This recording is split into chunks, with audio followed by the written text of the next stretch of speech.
Alhamdulillah wassalatu wassalamu ala Rasulillah nabiyina Muhammadin wa alihi wa sahbihi wa man walah. Asyhadu an la ilaha illallah wahdahu la syarikalah wa asyhadu anna Muhammadan abduhu wa rasuluh amma ba'd. Suaranya jelas Kak? Jelas banget, Ustaz. Bagus. Iya.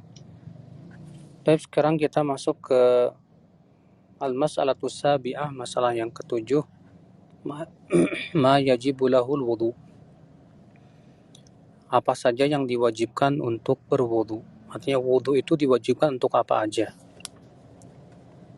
Kata beliau, wa yajibu 'alal mukallafi fi'lul wudu'i lil umuril atiyah. Wajib berwudu sebelum melakukan perbuatan-perbuatan berikut ini. Yang pertama as-shalah, itu salat. Artinya wajib berwudu sebelum salat, karena itu merupakan syarat sahnya. Di hadis Ibnu Umar marfu'an, berdasarkan hadis Ibnu Umar secara marfu', la yaqbalullahu salatan bi ghairi thuhurin wala shadaqatan min ghulul. Allah tidak akan menerima salat dengan tanpa bersuci. Yang dikeluarkan oleh Imam Muslim dan At-Tirmidzi.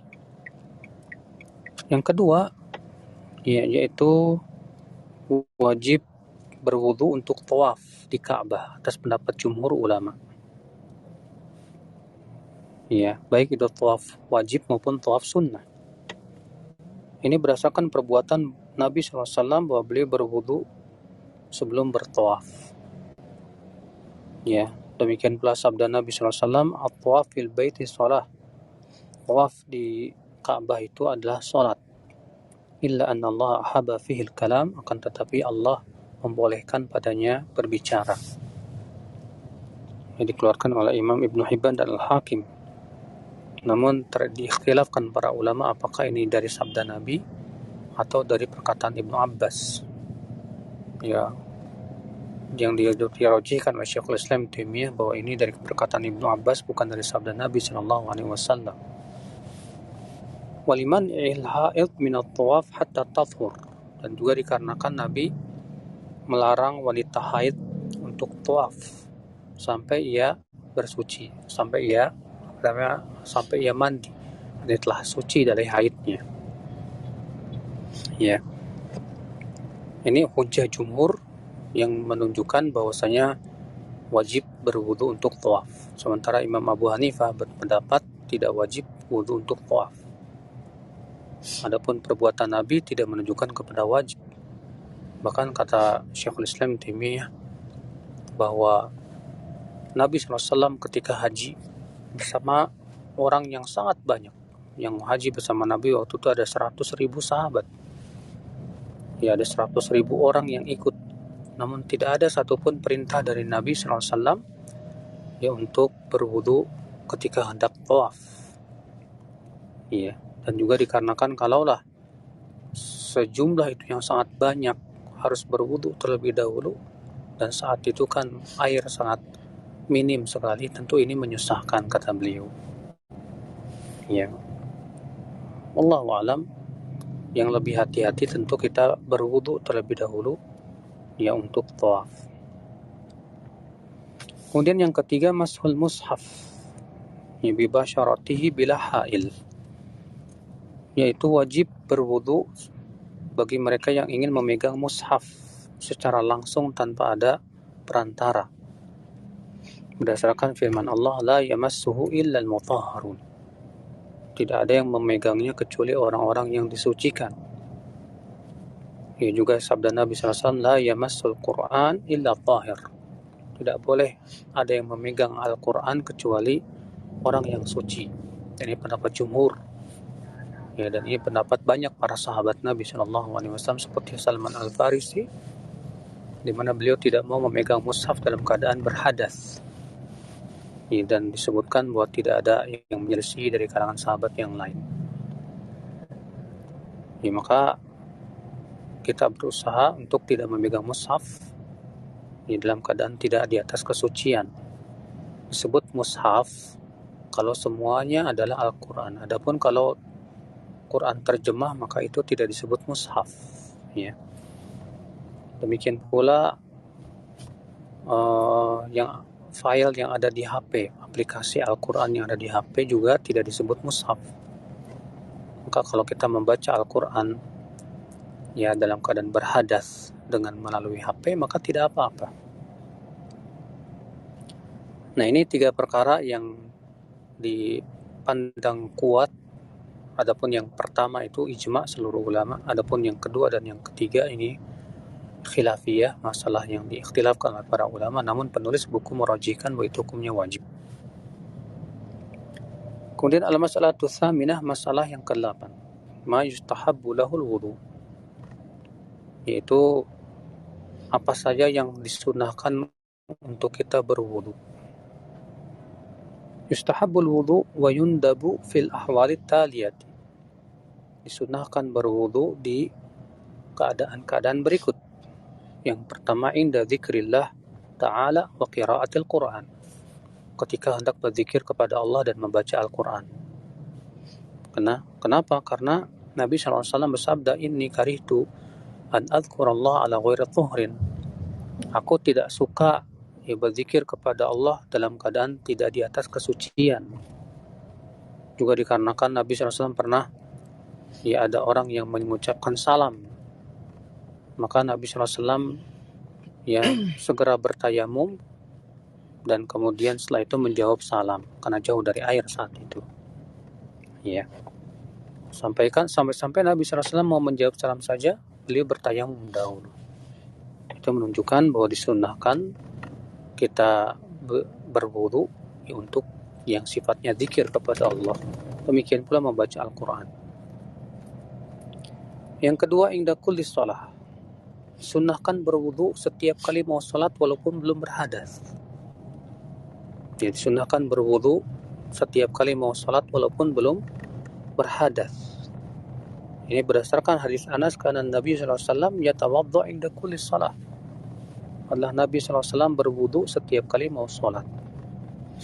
Namun kalau misalnya kita mau sholat beberapa kali sholat dengan sekali wudu, karena kita tidak berhadas, maka itu diperbolehkan.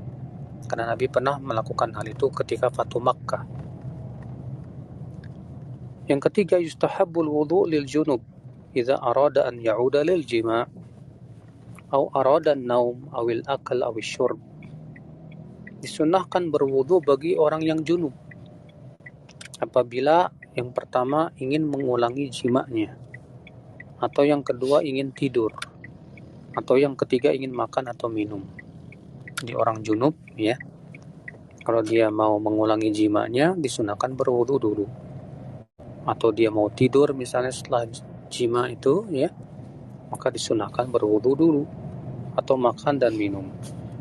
Ini berdasarkan hadits Abu Sa'id Al-Khudri bahwa Rasulullah SAW bersabda, "Idza ata ahadukum ahlah tsumma arada an ya'ud falyatawadda."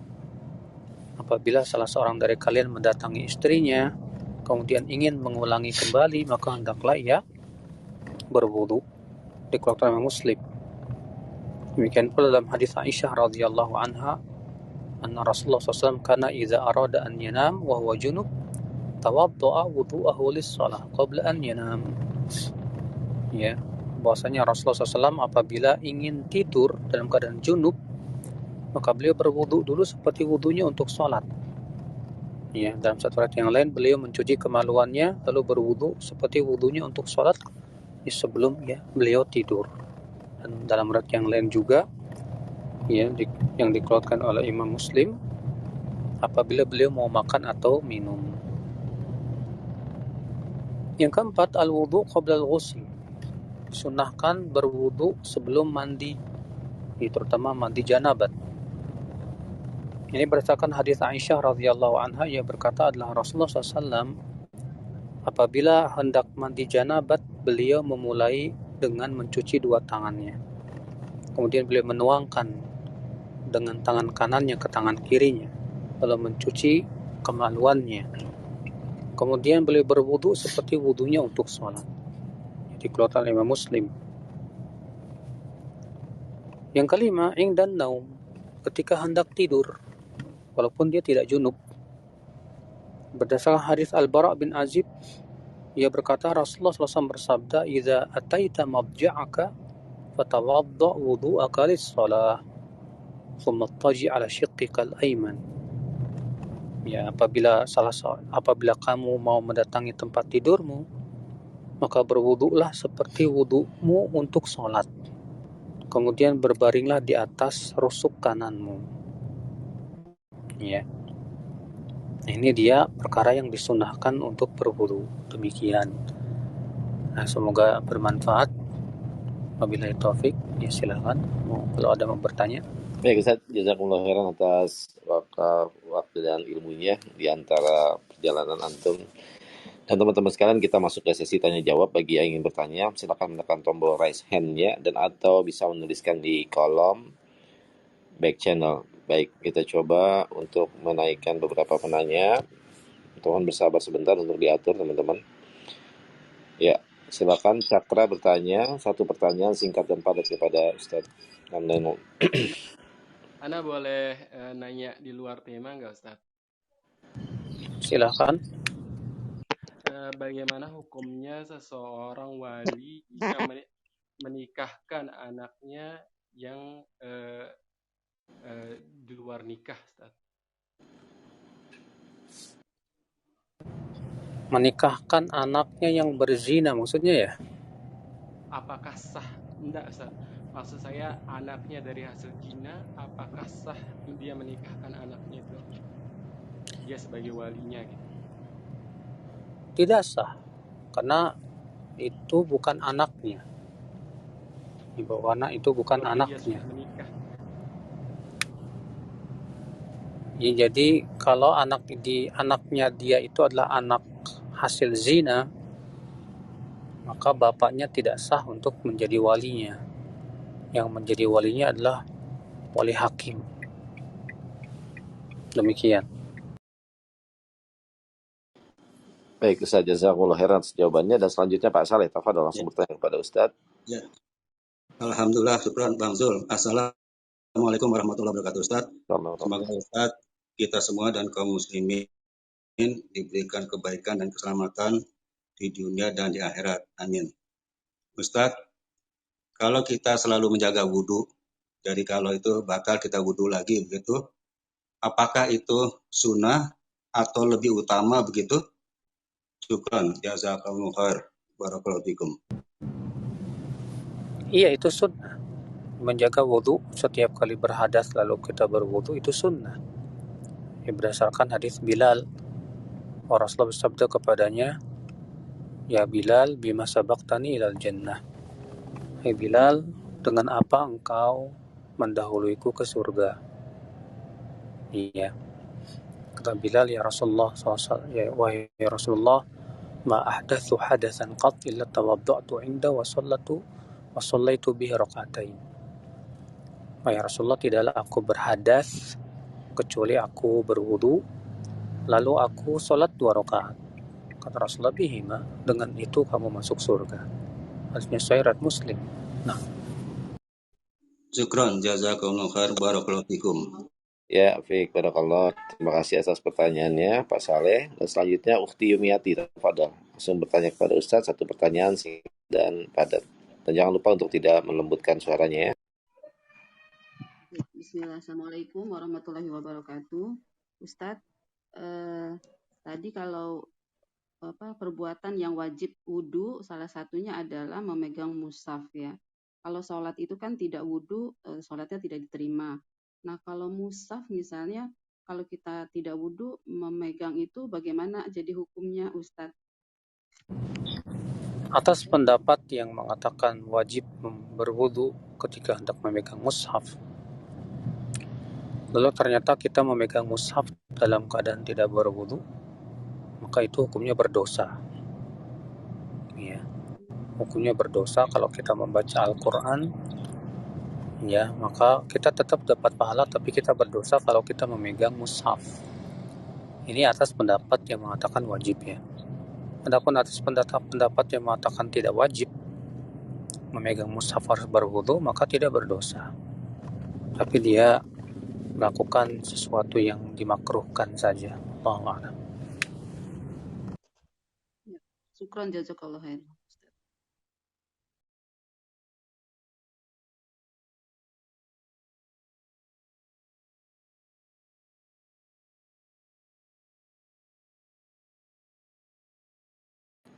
Ya, terima kasih atas pertanyaannya. Selanjutnya kepada Abu Hansa.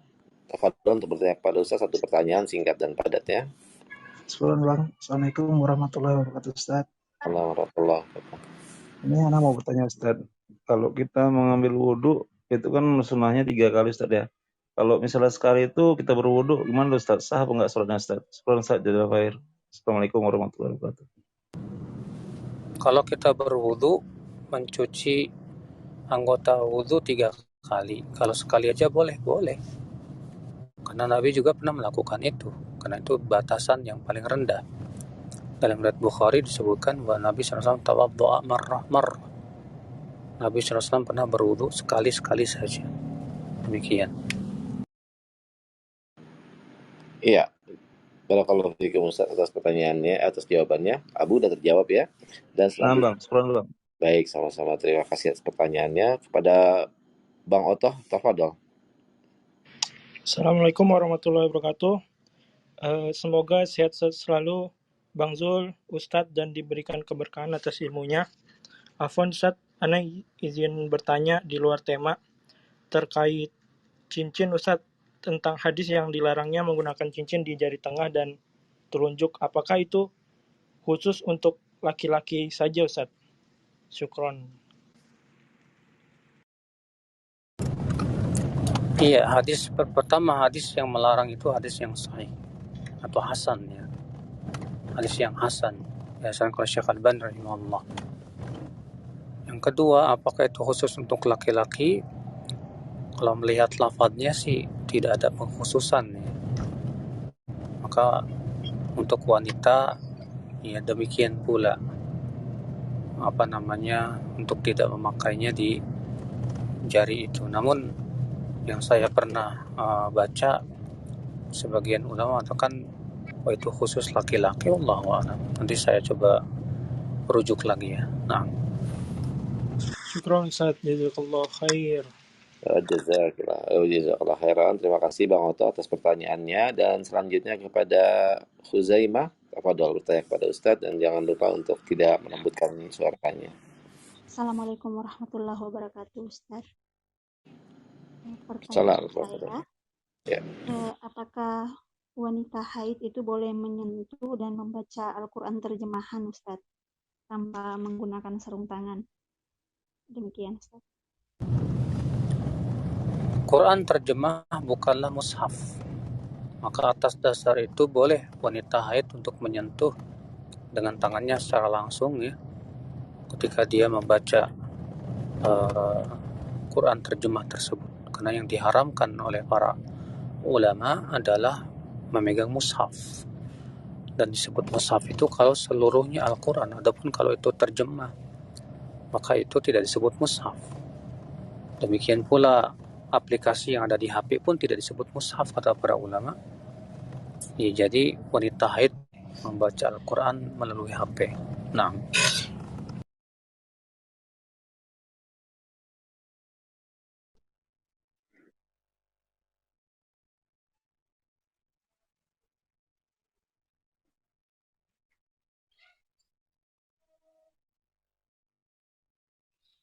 Ya, tadi Anda telepon masuk. Selanjutnya pada Ahmad tafadhol untuk bertanya kepada Ustadz. Ahmad, ya. Assalamualaikum warahmatullahi wabarakatuh. Barakallahu fiik Ustadz atas ilmunya dan jazakumullah khairan untuk panitia atas kesempatannya. Afwan Ustadz untuk bertanya terkait dengan berwudu. Apakah Anda pernah dengar untuk sebelum berwudu mengucapkan bismillah, dan jika tidak mengucap bismillah wudunya tidak sah? Apakah benar Ustadz, dan bagaimanakah jika kita mengucap bismillah di dalam kamar mandi Ustadz? Barakallahu fiik. Ini sebetulnya sudah pernah kita bahas pada pertemuan lalu ya. Dan sudah kita bahas bahwasanya khilaf para ulama tentang hukum membaca bismillah sebelum berwudu. Jumhur ulama mengatakan bahwa membaca bismillah hukumnya sunnah. Dasarnya karena tidak ada dalam ayat tentang wudu. Demikian pula para sahabat yang menceritakan tentang wudunya Nabi pun tidak menyebutkan bahwa mereka membaca basmalah apa bismillah. Sementara sebagian ulama mengatakan hukumnya wajib. Ini pendapat yang dirojikan oleh Syekh Albani. Demikian pula condong kepada Syekh Abdul Aziz bin Baz berdasarkan hadis la salata liman la wudu'a lah wa la wudu'a liman lam yadhkur ismallahi. Ya. Tidak sah salat bagi orang yang tidak berwudu dan tidak sah wudu bagi yang tidak membaca bismillah. Mereka yang mengatakan wajib mengatakan bahwa hadis ini tegas jelas menunjukkan bahwa tidak sah wudu ya bagi mereka yang tidak membaca bismillah. Sementara jumhur memandang pertama hadis ini ada padanya kelemahan. Yang kedua, kalaupun itu hadisnya sahih, kata mereka bahwa kata-kata la di situ tidak menunjukkan kepada wajib, ya, akan tetapi menunjukkan kepada kesempurnaan saja. Juga dikarenakan kalau itu wajib, tentu Allah akan menyebutkannya dalam ayat tentang wudu, ya, dalam surat Al-Maidah. Dan tentu juga para sahabat yang mempraktekkan wudunya Rasulullah juga mereka akan membaca bismillah. Dan pendapat jumhur yang paling kuat dalam masalah ini bahwa hukumnya sunnah. Kalau kita baca di kamar mandi boleh, ya, sebagaimana fatwa Syekh bin Baz. Naam. Jazakallah khair Ustaz. Ya, wa jazakallah khairan. Ya, selanjutnya Ukti Ika. Tafadhol. Ya. Assalamualaikum warahmatullahi wabarakatuh. Ini Ustadz mau nanya, misalnya kita perempuan kan mau sholat zuhur wudhu dulu, kemudian sholat, setelah sholat wudhu, setelah sholat zuhur selesai, kemudian tiba waktu asar. Nah, kadang kita kan merasa wudhu kita tadi belum batal, kita menjaganya. Nah, itu kira-kira apakah kita perlu wudhu lagi atau boleh sholat tanpa wudhu lagi Ustadz? Terima kasih Ustadz. Apabila kita yakin belum batal, boleh kita sholat tanpa berwudu lagi. Namun kalau kita ingin mengambil yang paling utama adalah kita berwudu lagi. Ya, karena sudah kita sebutkan tadi dalam hadis Anas bahwa Rasulullah SAW berwudu untuk setiap kali sholat. Demikian. Iya, Utika udah terjawab ya. Barakallahu fiik Ustaz atas jawabannya. Dan selanjutnya Ahmad Fahmi Nasution. Tafadhol, saya langsung kepada Ustaz. Ya, Assalamualaikum Ustaz. Mau bertanya, apakah istinsyaq termaksud rukun wudu Ustaz? Barakallahu fikum.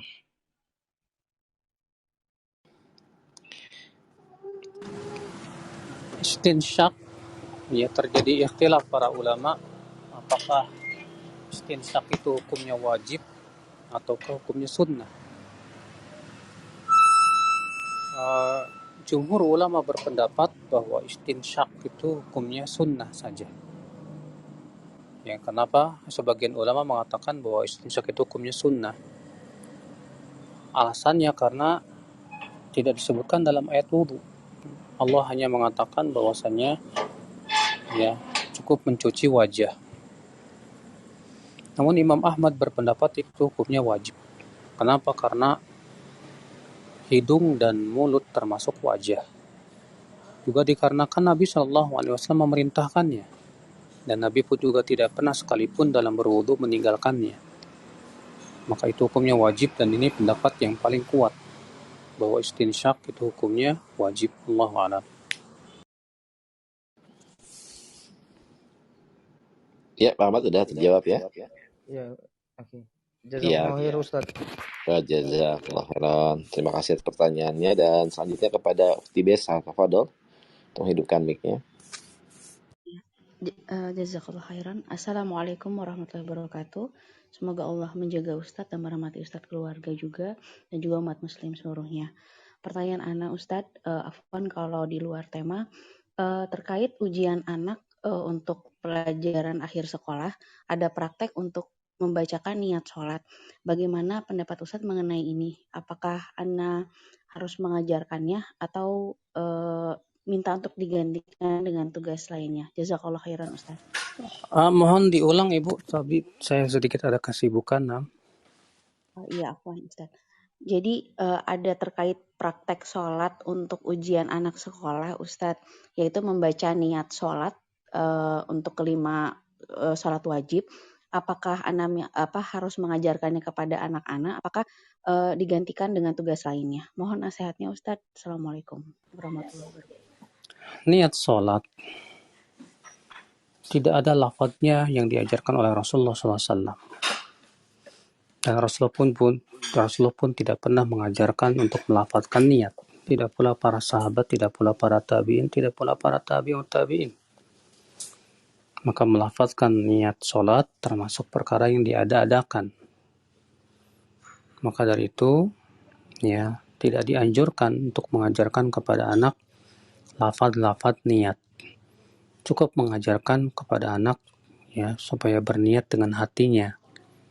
Ya, kalau dia mau sholat zuhur misalnya, karena niat itu sudah otomatis sebetulnya. Dan perbuatan manusia tidak pernah lepas dari niat.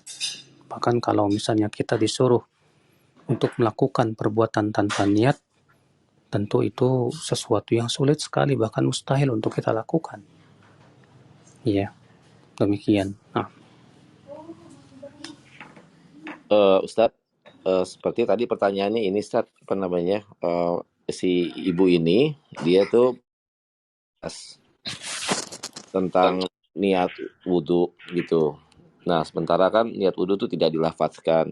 Kurang lebih begitu sih, Ustaz. Apakah itu diajarkan untuk membaca niat wudhu, niat sholat, dan atau menggantinya dengan tugas yang lain, seperti itu, Ustaz? Iya, sudah saya sebutkan tadi bahwa niat-niat itu tidak ada lafadznya. Ya, baik. Tidak ada lafadz dalam niat wudhu, tidak pula ada lafadz yang Nabi ajarkan dalam lafadz sholat. Ya, cukup seseorang itu meniatkan di hatinya bahwa dia mau sholat zuhur atau sholat asar atau mau sholat sunnah, itu sudah sangat cukup sekali gitu. Jadi tidak perlu hal seperti itu, ya, untuk dibuat-buat misalnya lafadznya begini dan yang lainnya. Karena ini butuh dalil, itu masalahnya ibadah. Jadi yang lebih baik yang lain aja. Baik, Ustaz, Allah ibarik fiik atas jawabannya. Dan selanjutnya kepada Andri Tafadol untuk bertanya. Silakan menghidupkan mic-nya, satu pertanyaan ya. Assalamualaikum warahmatullahi wabarakatuh, Ustaz. Mohon izin bertanya, afwan jika sebelumnya Anda terlewat, terkait pengertian memegang mushaf, Ustaz. Apakah cakupannya itu memegang itu khusus ketika kita akan membacanya saja atau secara umum semisal ketika membeli mushaf di toko atau ketika beres-beres, Ustaz, terkait wudhu untuk memegang mushaf? Kalau kita melihat dalilnya umum, Mbak. Ya, Rasulullah bersabda, la yamassul Qur'an illa tahir. Tidak boleh memegang Al-Quran kecuali orang yang suci. Nabi di situ tidak mengikat dengan hendak membaca, tapi sifatnya mutlak dan umum. Dan kaidah usul fikih mengatakan dalil yang sifatnya umum tidak boleh dikhususkan kecuali dengan dalil. Jadi ya, secara umum tidak boleh. Nah, Ustaz, jazakallah khair, Ustaz. Jazakallah khairan. Ustaz, selanjutnya izin membacakan pertanyaan tertulis, Ustaz. Assalamualaikum. Pembatal wudhu adalah angin. Dan maaf, pertanyaannya adalah kalau perempuan ada 2 lubang, apakah hanya 1 lubang? Jazakallah khairan, Ustaz. Khilaf para ulama, apakah angin yang keluar dari kemaluan wanita itu membatalkan wudhu atau tidak? Kalau yang keluar dari dubur, seluruh ulama sepakat ijma bahwa itu membatalkan. Tapi untuk ya angin yang keluar dari kemaluan, ini menjadi perselisihan yang dirojikan oleh Syekh Utsaimin rahimahullah bahwa itu membatalkan juga, ya, karena dikiaskan ya dengan dubur, yang angin yang keluar dari dubur. Wallahu a'lam. Allah yubarik fiik, Ustaz, jazakumullah khairan atas jawabannya. Dan selanjutnya kepada Armuda Tafadol. Silakan menghidupkan mic-nya. Armuda monitor. Baik, ya. Assalamualaikum, Ustaz. Afan mau tanya. Ini titipan pertanyaan istri. Ini Pertanyaannya, wanita yang biasa wudhu setiap habis mandi, ketika haid, jika wudhunya diniatkan agar dosa-dosanya diampuni seperti di dalam hadis, saat berwudhu dosa keluar dari ujung jari, bagaimana Ustaz? Apakah memperoleh keutamaan tersebut? Kemudian kalau umpama dia mau membaca Al-Quran, apakah kalau berwudhu dulu itu apakah ada dapat pahala Ustaz? Jazakallahu khairan Ustaz. Janganlah seseorang menyangka ya bahwa apa yang Nabi ajarkan itu tidak berpahala. Ya. Perlu diketahui bahwasannya dalil yang sifatnya umum tidak boleh dikhususkan kecuali dengan dalil. Maka dalil tentang keutamaan wudhu, bahwa wudhu itu menggugurkan dosa, tidak dibedakan antara wudhu hendak sholat ataupun wudhu hendak tidur ataupun wudhu hendak mandi junub. Tidak ada bedanya karena keutamaannya bersifat mutlak. Ya, Allahu a'lam. Ya, Armudah sudah terjawab ya. Jazakumullah khairan atas jawabannya. Dan selanjutnya kepada Sami Aji, tafadhol. Sami Aji monitor. Ya. Ya. Bismillah, Assalamualaikum. Mudah-mudahan Ustaz dimuliakan Allah dan moderator semua juga.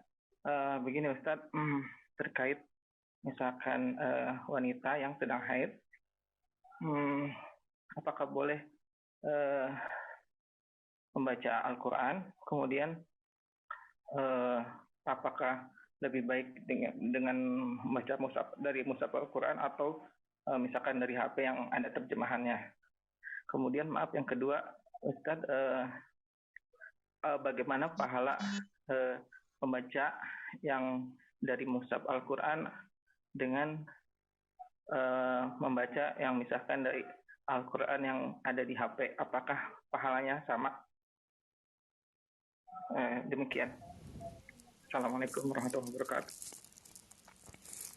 Assalamualaikum warahmatullahi wabarakatuh. Pertanyaan yang pertama sudah sering kali dijawab ya, bahwa wanita haid tidak boleh memegang mushaf. Ya, tapi kalau dia memegang Quran terjemah ataupun aplikasi yang ada di HP itu boleh. Adapun yang kedua, mana yang lebih baik membaca Al-Quran melalui mushaf atau dengan HP? Allahu a'lam, sama pahalanya. Pahalanya sama. Karena Rasulullah SAW mengatakan siapa yang membaca Al-Quran, maka dia setiap hurufnya mendapatkan satu kebaikan dan setiap kebaikannya 10 kali lipat. Ya.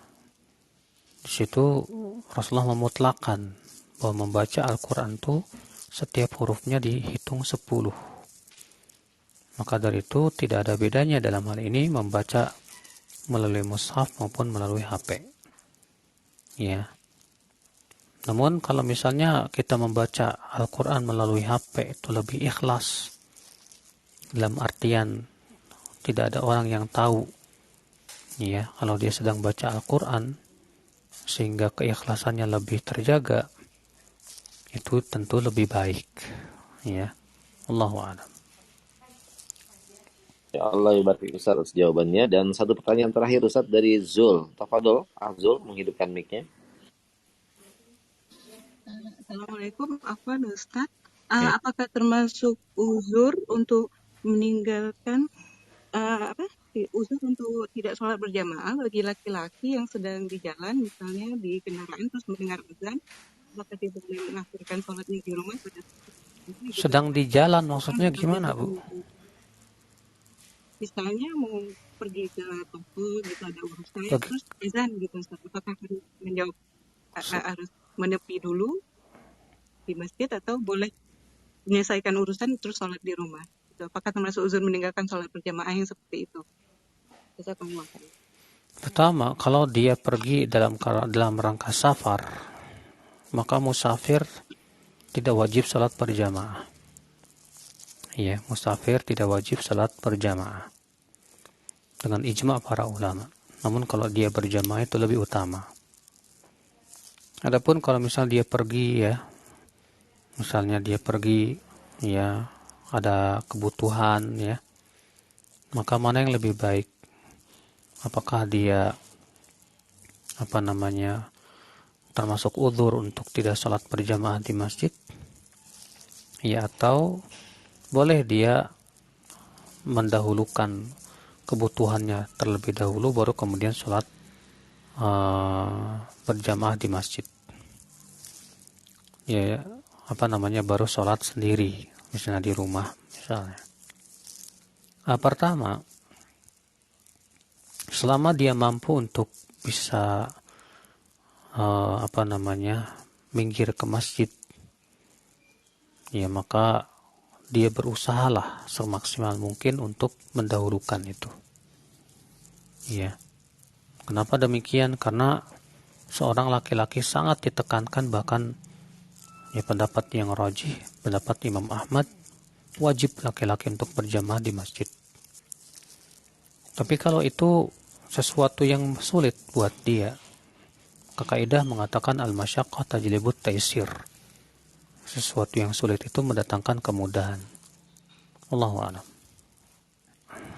Tentunya saudaraku sekalian, perkara wudu adalah merupakan perkara yang hendaknya setiap mukmin memperhatikannya. Karena Nabi menyebutkan bahwa ya yang bisa menjaga wudu itu hanyalah mukmin. Dan mukmin itu adalah orang yang betul-betul dia beriman kepada Allah Subhanahu wa taala. Maka dari itulah jangan kita menganggap remeh ya masalah wudu, apalagi itu perkara-perkara yang memang diwajibkan untuk berwudu padanya. Ya, demikian pula kita berusaha berlomba-lomba dalam kebaikan dengan cara mengamalkan yang sifatnya sunnah.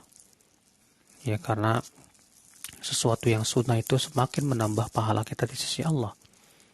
Apalagi berwudu ya adalah penggugur dosa. Semakin banyak kita berwudu, semakin banyak dosa yang digugurkan dari kita. Oleh karena itulah ya jangan kita merasa malas ya untuk berwudu ya. Kecuali kalau memang kita terkena penyakit ya, seperti salisul baul yang kencingnya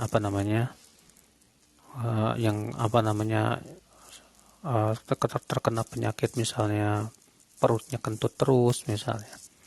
Sulit kalau setiap kali kentut berwudu lagi sehingga memberatkan. Tapi kalau kita normal ya dan bisa kita jaga wudu kita, setiap kali berhadas kita berwudu, itu sungguh Masya Allah ya, yang menyebabkan Bilal bin Rabah masuk ke dalam surga. Semoga kita termasuk orang-orang yang bisa berlomba-lomba dalam kebaikan dan termasuk orang yang bisa menjaga wudu kita. Ya, amin ya rabbal alamin. Wabillahi taufik. Assalamualaikum warahmatullahi wabarakatuh.